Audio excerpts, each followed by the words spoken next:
Hey everybody out there in Bible Land. For today I am talking about Alex Ross, some of his works that I own. No original pieces, but because that's out of my price range, but just some cool stuff that I really dig of his, and maybe you will too. The first thing is Kingdom Come, a trade that came out and got me back into comics during a time when I had pretty much fallen out of interest in them.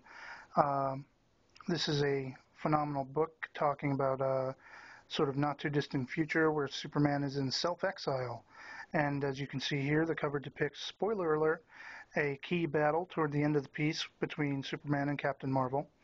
And one of my favorite parts in this depicts Superman and Batman talking about the oncoming onslaught and the choices he'll have to make in the future.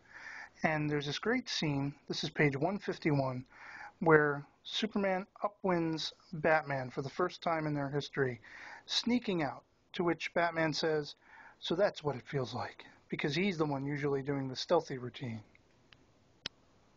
Another phenomenal work of his is Marvels with Kurt Busiek, and in this there are many little homages to other works and other characters and things like that. You can always find something hidden in Ross's work. Again, one of my favorites in this is very early in the piece. There's a nice little guest shot of Clark Kent and Lois Lane and the news crowd who's seeing the Human Torch for the first time. Very cool book. This book is a great mini Millennium edition. This is the hardcover. I also have the soft cover that came out before this, where Wizard shows a lot of Alex Ross's work, and this is how I became a little more familiar with his backstory and things like that. And this just shows a lot of great pieces, artwork, as well as statues that he designed, things like that. Definitely a really cool thing. Insight into this guy.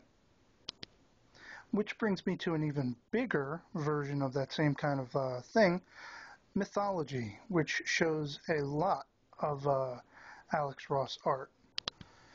And it tells a lot of the inspiration behind his particular works. Here we see Alan Scott, Green Lantern, and Jay Garrick, The Flash. And we also get a look at some of the original comic book covers and his interpretations of them. All in all, this is just a fascinating piece. And finally, The World's Greatest Superheroes, which collects a bunch of his larger graphic novel-esque stories with Paul Dini.